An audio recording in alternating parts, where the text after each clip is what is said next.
Lord, we pray for our pastor today as he preaches. Fill him with your Spirit, Lord. May your word not go out void, but return to you, accomplishing all that you have intended. And Lord, we would begin with prayer that our Savior taught us to pray, saying, Our Father, who art in heaven, hallowed be thy name. Thy kingdom come, thy will be done, on earth as it is in heaven. Give us this day our daily bread, and forgive us our debts, as we forgive our debtors. And lead us not into temptation, but deliver us from evil. For thine is the kingdom, and the power, and the glory forever. Amen. Our confession of faith this morning is taken from the Westminster Confession of Faith, chapter 14, number 2 and 3, of saving faith. By saving faith, a Christian believes to be true whatsoever is revealed in the Word, for the authority of God himself speaking therein, and acts differently upon that which each particular passage thereof contains, yielding obedience to the commands, trembling at the threatenings, and embracing the promises of God for this life and that which is to come. But the principal acts of saving faith are accepting, receiving, and resting upon Christ alone for justification, sanctification, and eternal life by virtue of the covenant of grace.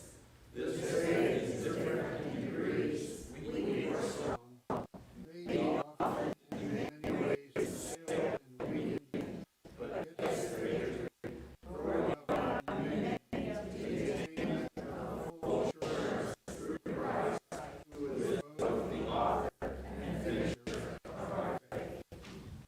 Thank you, Jesus.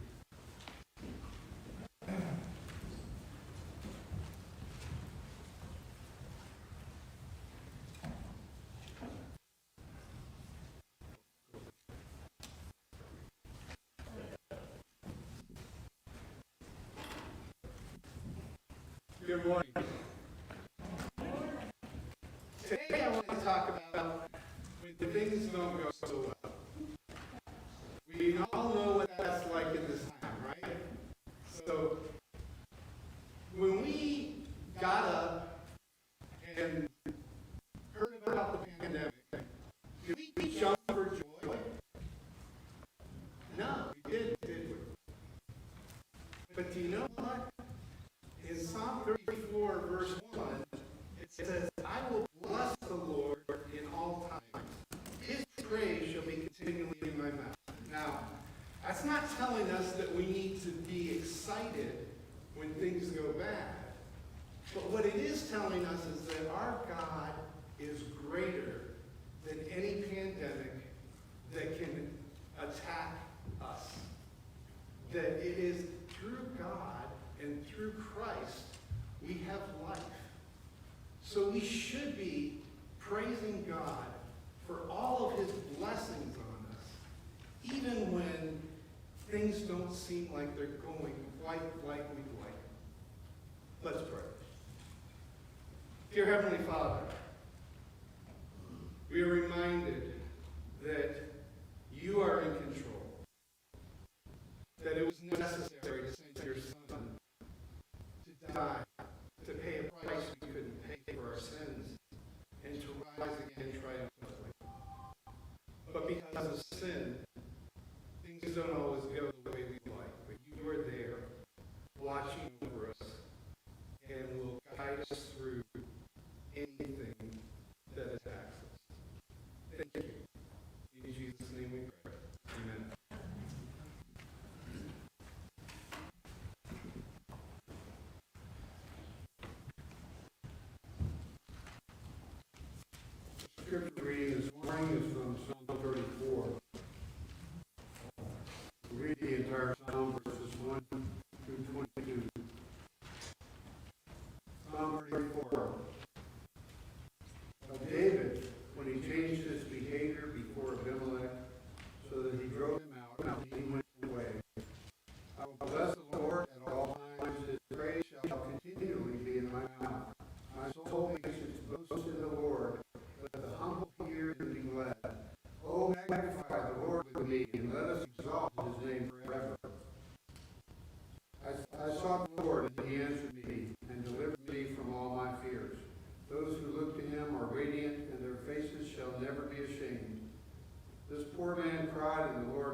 blind suffer want and hunger, but those who seek the Lord lack no good thing.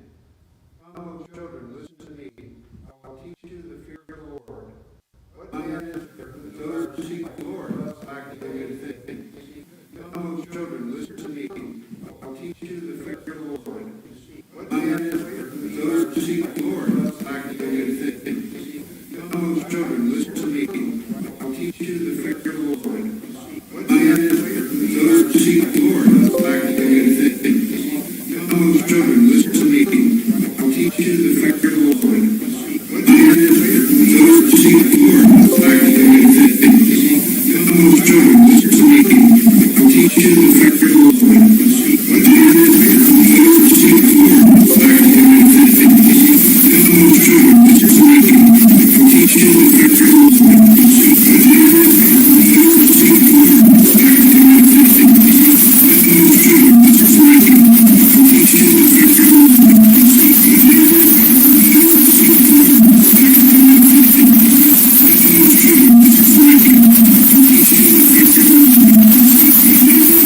Thank you.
her safe from this virus, and Father, bless with comfort and peace from your Holy Spirit. Give Rich Troutman a full recovery, that we might see him again in Somerville in the end of the summer. If you are willing, Lord, make that so. We thank you for the answer to prayer that you have given, that you have improved his mobility so much, and we continue to pray for him that you would keep your hand upon him and give him physical healing so that he might glorify you in his body. We thank you, Father, for those on the mission field, for those in the Pakistan hospital, Sahi Wall.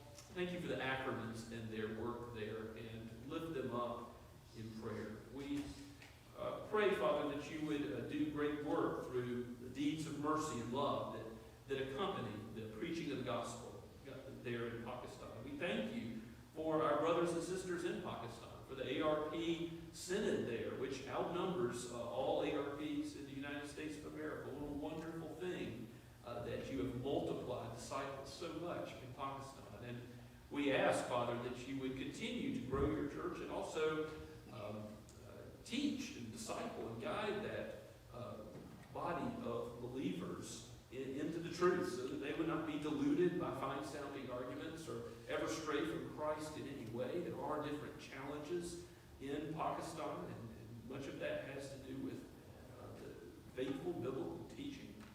And so, Lord, increase it all the more, even as you have increased their love for you, and you have grounded them and made them firm in the faith. We continue to pray for the Whitties in Spain, for the Robolos in France, for the Van Dalens in Lithuania, for the Keens, Father, for the Benecourts, for the Allers as they are in Von Clarken still preparing to go back to the mission field in a new capacity in Germany. We lift up their work ahead of time. Give them refreshment now. And we pray, Father, for the Goodmans in Wales, and ask your blessing in the work that you have already done there. It amazes us, astounds us, and be with the Christ Evangelical Church in Wales as they enter into this next phase of ministry. Father, we pray for those who are graduating and will graduate soon, and Lord, we pray that you would keep their feet on the path of eternal life, that you would have them look at all of life through the lens of your word. And we know that without your word, we will be lost. We will not have the words of eternal life. We will not have the gospel. But with your word guiding us as a people, we will know Christ. We will be able to see him and to follow him. So, Lord, bless us with, again, we ask clarity from your word. Apply it to our lives today.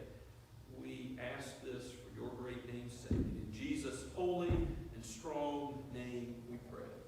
Amen. As we continue to worship this morning, we come to our second hymn, Rock of Ages, which is number 500, the hymnal, but printed in your bulletin.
Let us remain standing as we pray. Oh, Father, Son, and Holy Spirit, how thankful we are that you have saved us out of the death that our sins have earned and given us Christ, given us eternal life. In a world where good is called evil and evil has called good, you have transformed us and made us into new creatures in the Lord Jesus Christ. Now transform us by your word so that we are not conformed to the ways of this world and its thinking, but we are made like him. Show us the Savior, for he owns this world. He will redeem it all and make it all good again. He has promised, and thus it shall be. So, Lord, we give back to you what you have given us in tithes and offerings, and we give ourselves as living sacrifices to serve you with thanksgiving, knowing what a great God you are, and how you have given us your only beloved Son for our redemption. And so we pray with thanksgiving in the name of Christ. Amen.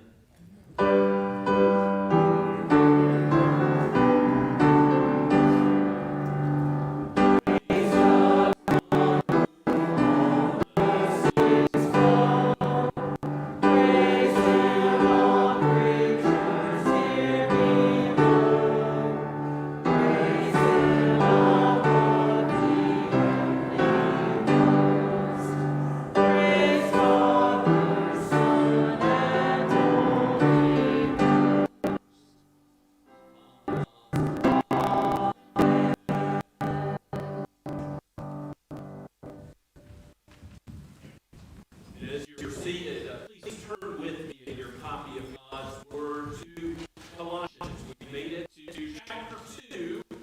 Now I realize that if you're used to gathering in front of the TV with your family, in whatever clothing you happen to be wearing on a Sunday morning, here is a new opportunity to get back in the swing of things, to come into God's house together and open His Word. Or we pray that as we continue the series, for those of you still through the live stream, that this would be a blessing as we open up Christ's Word to each one. Here Paul says that he is preaching Christ crucified, and here's why in chapter 2, verses 1 through 8. Let's read God's holy word, penned by Paul the Apostle and breathed out by God's Spirit for each of us. For I want you to know how great a struggle I have for you, and for those at Laodicea, and for all those who have not seen me face to face, that their hearts may be encouraged, being knit together in love, to reach all the riches of full assurance of understanding and the knowledge of God's mystery, which is Christ, in whom are hidden all the treasures of wisdom and knowledge. I say this in order that no one may delude you with plausible arguments, for though I am absent in the body, yet I am with you in spirit, rejoicing to see your good order and the firmness of your faith in Christ. Therefore, as you received Christ Jesus the Lord, so walk in him, rooted and built up in him, and established in the faith, just as you were taught, abounding in thanksgiving. See to it that no one takes you captive by philosophy and empty deceit, according to human tradition, according to the elemental spirits of the world, and not according to Christ. Let us pray together. O Holy Spirit, make Christ the rule, the standard, that which is our wisdom this morning. May he open our minds by your work of Spirit of God, and may we see the Father, as all those who see Christ see the Father. O Father, Son, and Holy Spirit, this is your word. We are your people. aid us, strengthen us, and calls us to be doers of the word, as well as hearers now. May we hear truly by your work in us. We pray in Jesus' name. Amen. So Paul says that he is, while in a prison cell, absent in body, but present in spirit. And many times, I think when we hear that phrase repeated, we mean that we're absent in body, we won't be there. Present in the spirit is just a way to say we sympathize with whatever's going on, whatever we'll be missing. I said that to the deacons this Monday. Tomorrow is my wife and I's 18th wedding anniversary. And they're going to have a meeting. I normally seek to attend, but I don't know, I'll be absent in body. But present in spirit. But I think there is more to it than just I will be there. Because the Apostle Paul is removed from these believers. Remember, he had not met at least many of them face to face. Epaphras is his protege, who's church planting there in the Colossian church in Colossae. That the Ephesian church wasn't that far away, so perhaps the Ephesian believers that he had met, he would know from the Colossian church. But he didn't have a missionary prayer card on his refrigerator that showed them all the faces of those that he was praying for, that he was writing to, that we've read about thus far. But I think we can relate to the Apostle Paul, because whether we're right here in this building right now together, or whether we're still in a more comfortable setting in our living room and looking at this on a tablet or a phone, wherever we are united in the same Lord Jesus Christ. And we are present together by the Spirit. We are worshiping as one even now. And the Apostle's great emphasis in this passage this morning is that we would never stray from Christ, either to the right or to the left, by any other argument, adding anything on, but Christ and Christ alone, simply to the cross, as we just saw.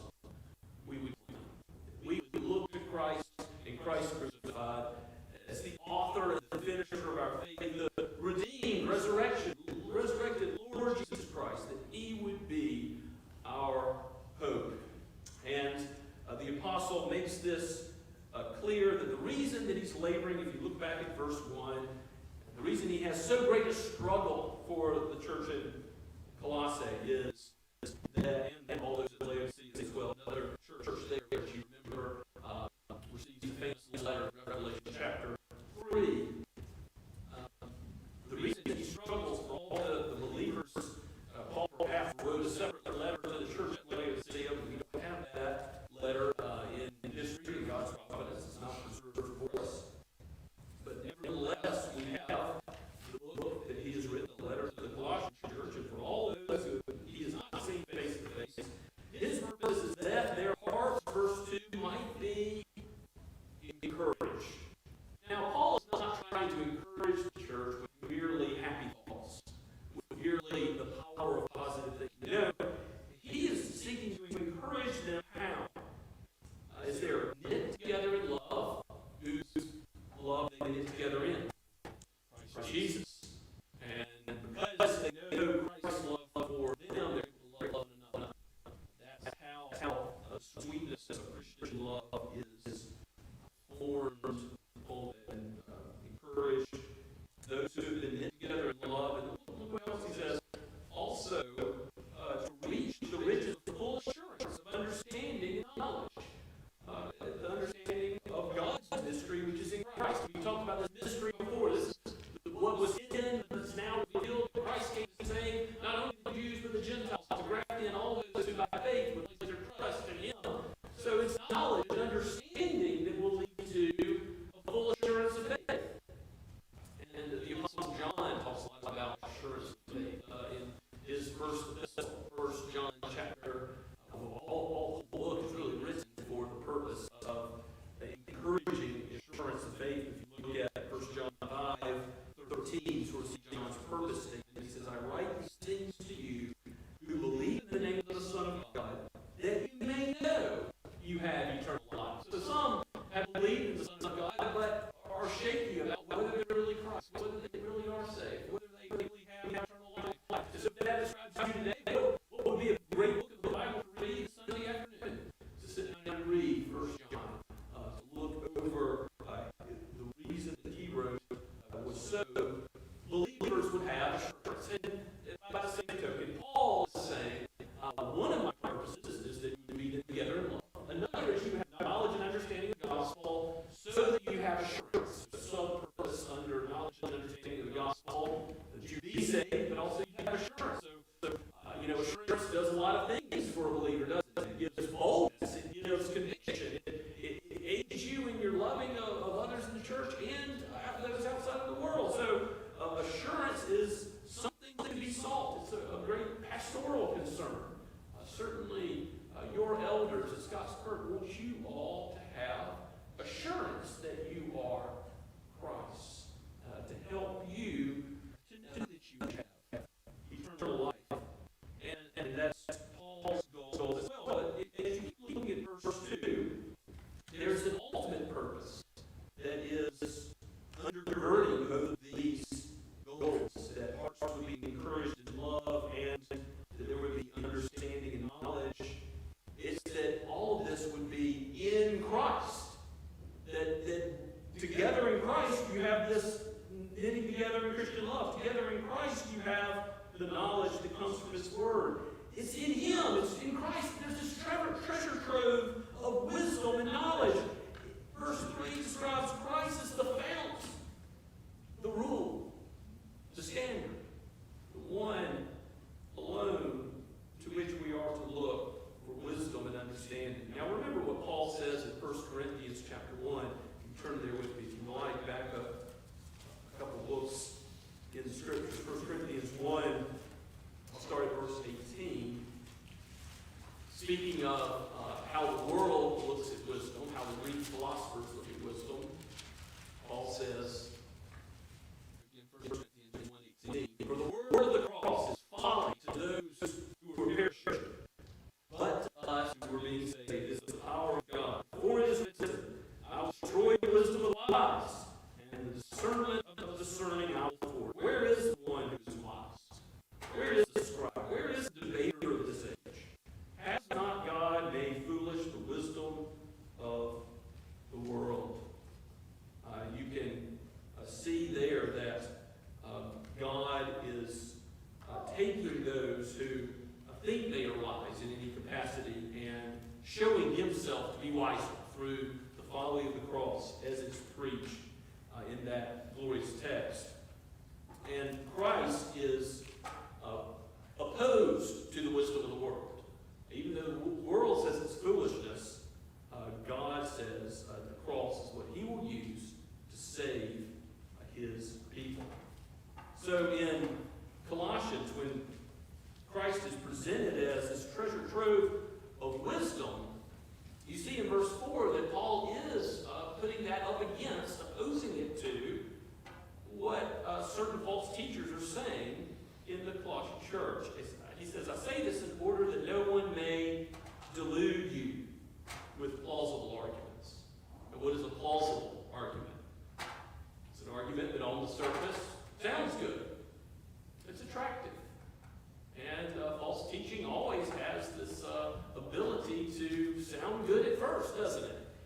You hear people teaching the health and wealth gospel. It sounds nice. That God's going to make me healthy and wealthy here in this life if I only have enough faith in Him. There's something that attracts people to that. And yet, it ends up showing itself to be foolishness because it departs from Christ. This statement, don't be deluded, is also sort of repeated in verse 8, the last verse that we read. But don't be deluded, don't be taken in by fine-sounding arguments. And then verse 8 says, see to it that no one takes you captive. Don't be put in jail, not in a physical jail, but don't be put in a jail of your mind by being taught this false view of things, this false philosophy of life that doesn't just look to Christ. It wants to add something to Christ. It wants to take you beyond Christ to some other mystery. Again, it might have been a proto-Gnosticism, which later in the 2nd century is full-blown, but here is a sort of material world bad, spiritual good. We can see how that plays out later in the book of Colossians with asceticism and not enjoying things in this life, not caring about the body as something created by God that we are to honor God with. So this false teaching wants to take you beyond Christ and take you captive by philosophy and empty deceit according to human traditions, according to elemental spirits of this world, not according to Christ. In other words, according to basic principles of this world, some texts translated, or perhaps it's even referring to demonic activity, elemental spirits of the world, and not according to Christ. You know, there were those in Paul's day that looked to the stars, that looked to astrology, to cultic readings of the future as their source of encouragement. And Paul's saying no to that kind of stuff. No to whatever the false teachers were teaching about demons, looking to angelic powers, or we don't know exactly what is the case, but we do know that any philosophy of life, and not philosophy in the sense of that which we study that says, you know, who am I? What is the purpose of life? Where am I going? But philosophy in terms of wisdom. What do I need to know to make sense out of this world? And it certainly has the goal of philosophy as a discipline as well. If it's built on Christ, you can know who you are. You can know where you're going, how to be saved. You can know what the purpose of your life is, to glorify God and to enjoy Him forever. But you can't know that if you build on some basic principles of this world. If you start with self, if you just use human logic, but don't use Scripture, if you don't consider the Creator of God's world, if you just look at creation. The early Greeks were famous in thinking about the basic elements of earth, wind, fire, water as the source of their philosophies. The early Greek philosophers built their philosophy from the basic stuff of this world. And Paul's saying, no, don't be deluded by any arguments, any philosophy, any deception, any human tradition that takes you away from Christ. And so it's in this context that Paul says he's absent from the body, verse 5, but present in spirit, rejoicing in the good order of the firmness in faith, that which he's already praised God for, that's happening in the Colossian church. They are true believers.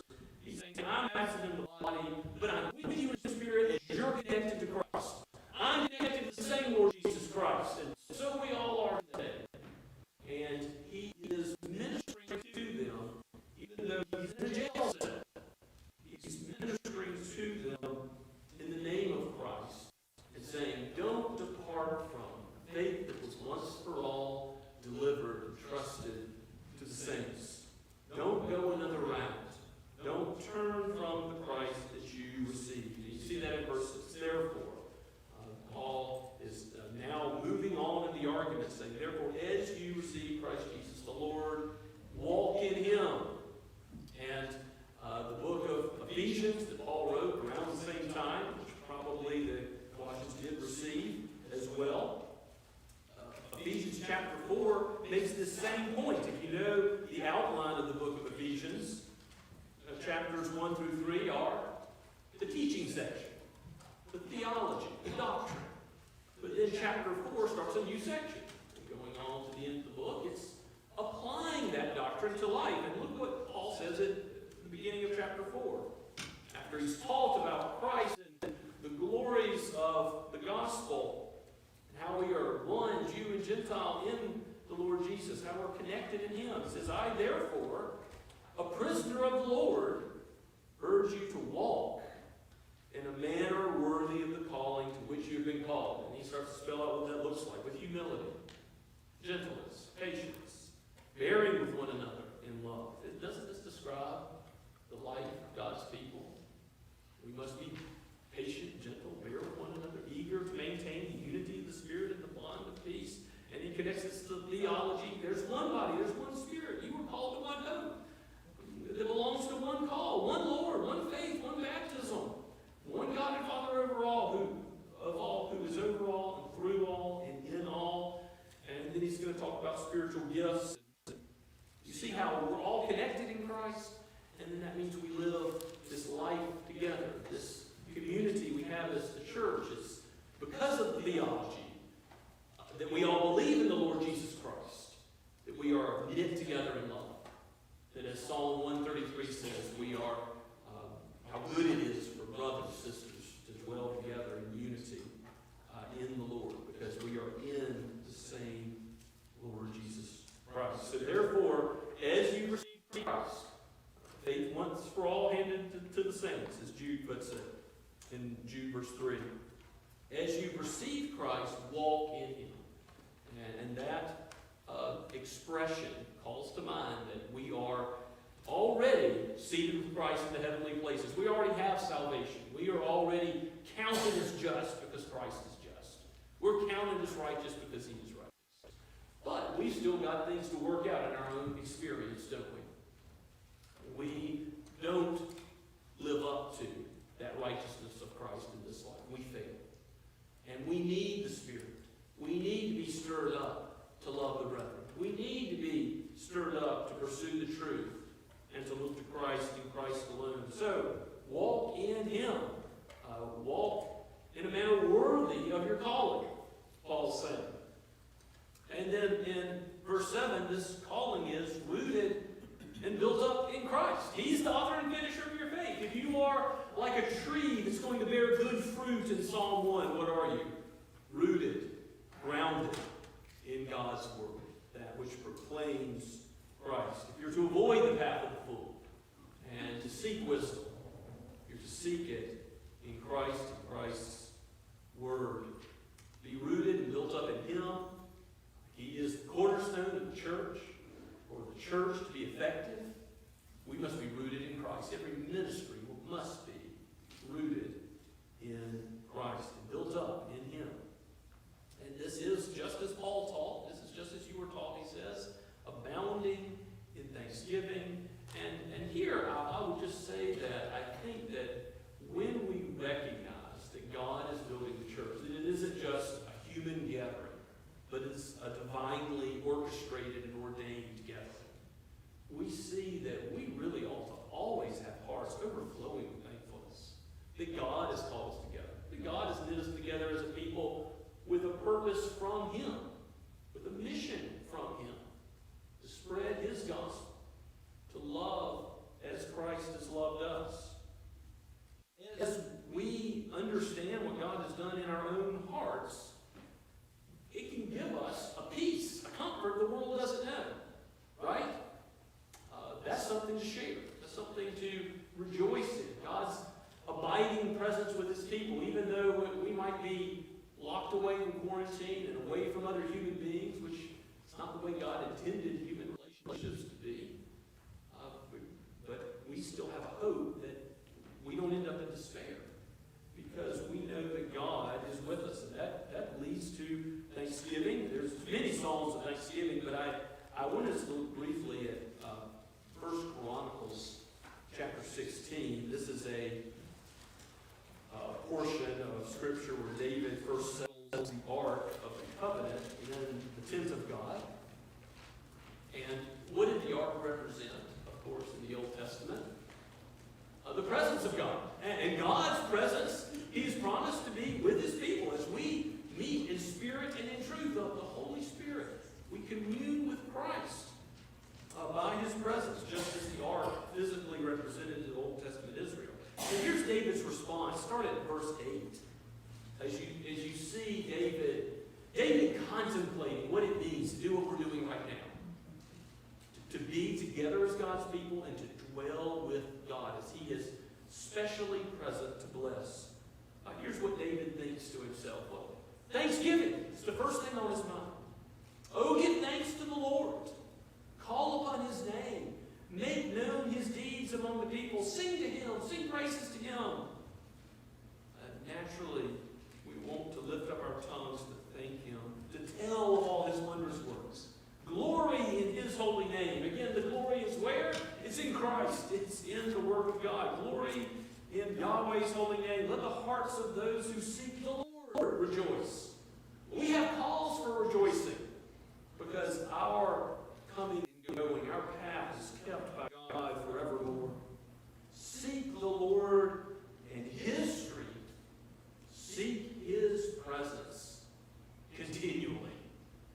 see where David's thanksgiving leads. It leads to a life that's lived pursuing wisdom from the lamp of God's word, from God's face, shining on us, blessing us. Seek the Lord in his face. Seek his strength, not the strength of the flesh, not your own understanding. Seek understanding from on high. In all of your ways, acknowledge him, and he will make your paths straight. This Thanksgiving in God's abiding presence, you can see is the antidote to being taken captive by empty deceit, human philosophy, other wisdom. And to finish reading where we earlier read in 1 Corinthians, go back to chapter 1 again. We read up to the 21st verse. For since the wisdom of God, the world did not know God through wisdom. It pleased God through the folly of what we preach to save those who believe. And Paul goes on to say, for Jews demand signs, and Greeks seek wisdom. But we preach Christ crucified. He stands on Christ as the rule, the standard. What governs the church is the Lord and the head of it. As earlier he's proclaimed in chapter 1 of Colossians. A stumbling block to the Jews, Christ is crucified as a stumbling block to the Jews and folly to the Gentiles. He's not the wisdom of the world, but to those who are called, to you, believers, both Jews and Greeks, Christ, the power of God, and the wisdom of God. For the foolishness of God is wiser than men, and the weakness of God. This expression that Paul's using to show how a crucified Savior is actually so much the weakness of God is stronger than men. Yes, God will use Christ to be our glory, our song, our redemption, as we give thanks to him. Now, as we apply this text this morning, a few applications. Psalm 103, behold how good a thing it is for brothers to dwell together in unity. This is image of oil running down Aaron's garments, his beard, how oil runs down the whole body, showing how the gifts of God flow throughout his body. That song is almost a theme song for the ARP church. I don't know if you know that, because every Presbyterian meeting we have, where pastors and elders get together, every Synod meeting, which was canceled this year, by the way, but this is going to be in August. You can pray for that meeting, for faithfulness there. We sing this song at the end of every meeting. And I think it's a wonderful tradition, because we think about how good God is to unite us all in Christ and to give the blessing of dwelling together in unity. And yes, we can truly say with Paul, for those who aren't here, you're absent in the body, but you are present in spirit. God is still good. His Spirit still dwells with his people, whether we're in a hospital bed, whether we've gone on a trip to see family, or like some of you, to mourn the loss of a loved one recently. God is present with his people. And this ought to give us an overflowing sense of thanksgiving and a love for the household of God. All the one anothering the New Testament calls us to is because of the love Christ has showered on us. It's because Christ is giving gifts to his church. Isn't that the way that he's designed ministry to be? Each one of us. And if you're on the fringes, if you haven't been exercising your gifts, I want you to talk to your shepherding up, talk to me about how we can better use the gifts God has given you, because we want every person in the church to be using their gifts for Christ and his glory. And sometimes that's formally through ministries or programs, sometimes it's informally in the way you conduct yourselves in your neighborhood, hospitality, and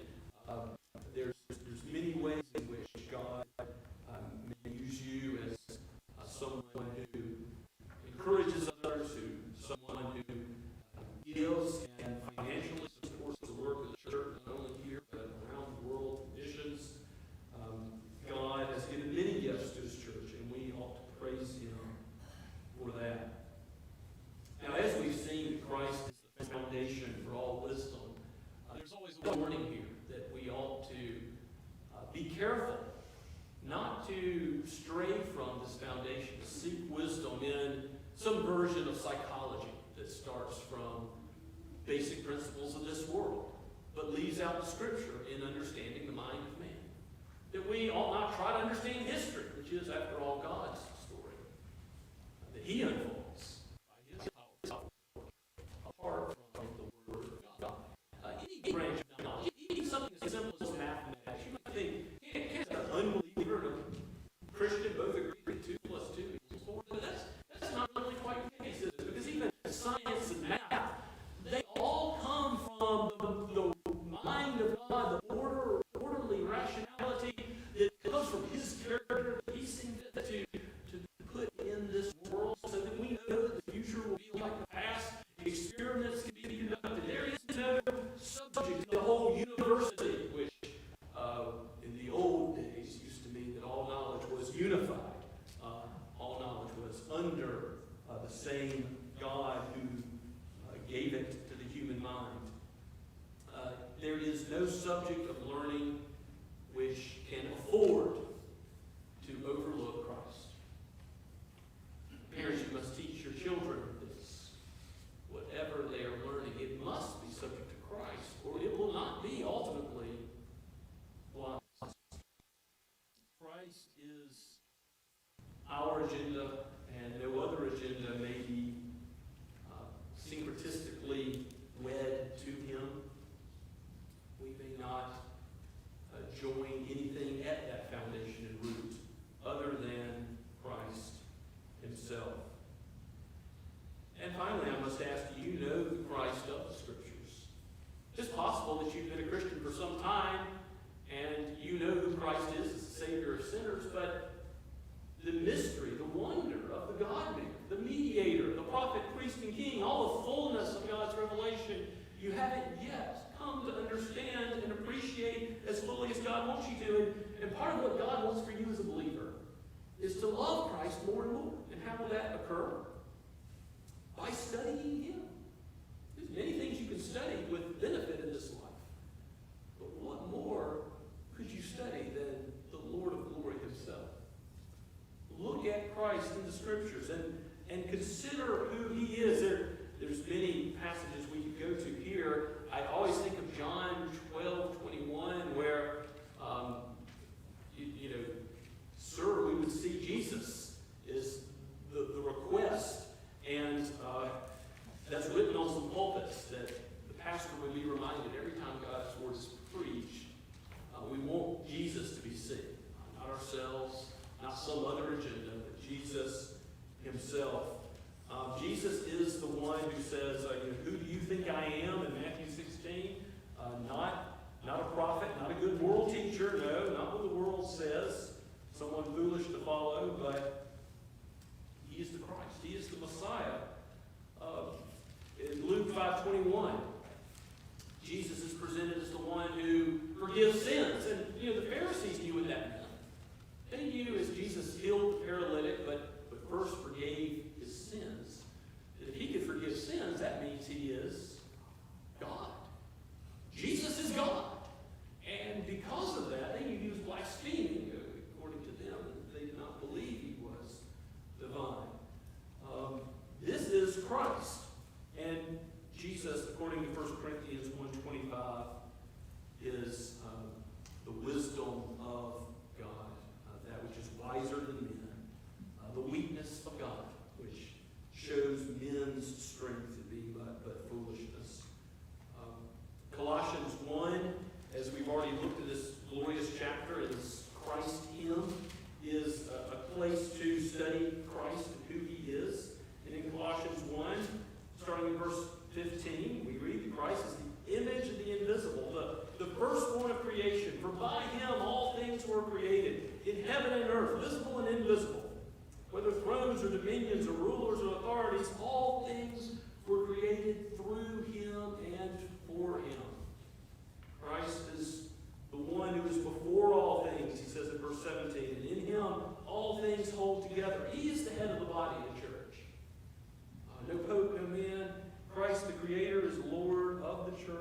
govern us with whatever we do, whatever our agenda is.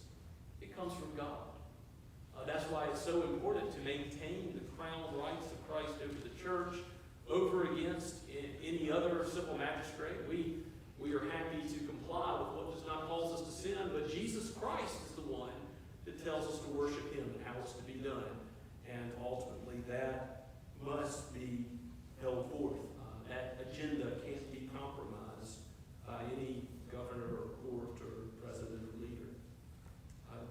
The ultimate work of Christ is that in him all the fullness of God is dwelling, and he reconciles all things on earth, whether in heaven or on earth, making peace by the blood of the cross. Here is the Christ of Scripture, who died to make all things new, to undo all that Adam made wrong.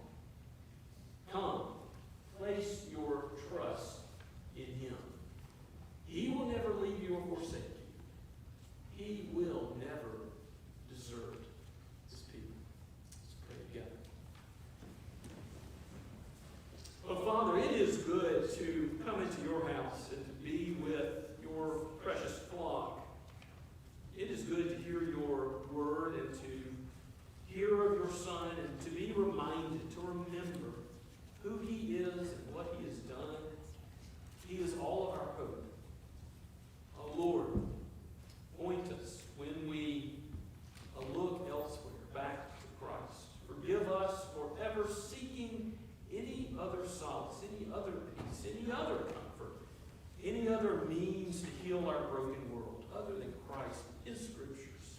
Lord, forgive us as a church for ever seeking any other way of helping this world except that which Christ commands. Let him be Lord over the church and all that we do, corporately and personally.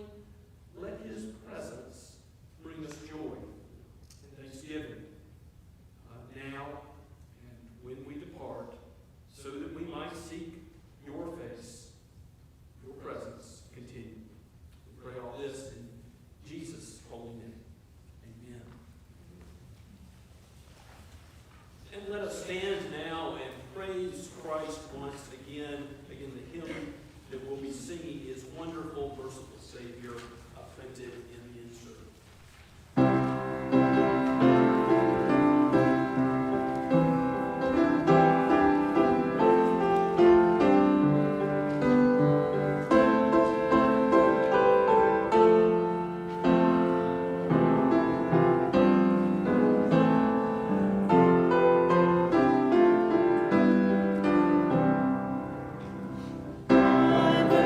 Merciful Savior,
Please remain standing for the benediction.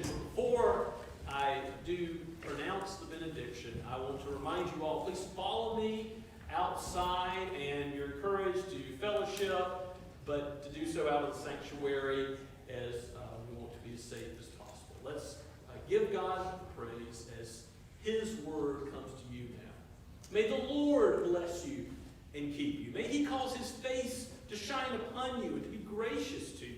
May He lift up His countenance upon you and give you His peace, both now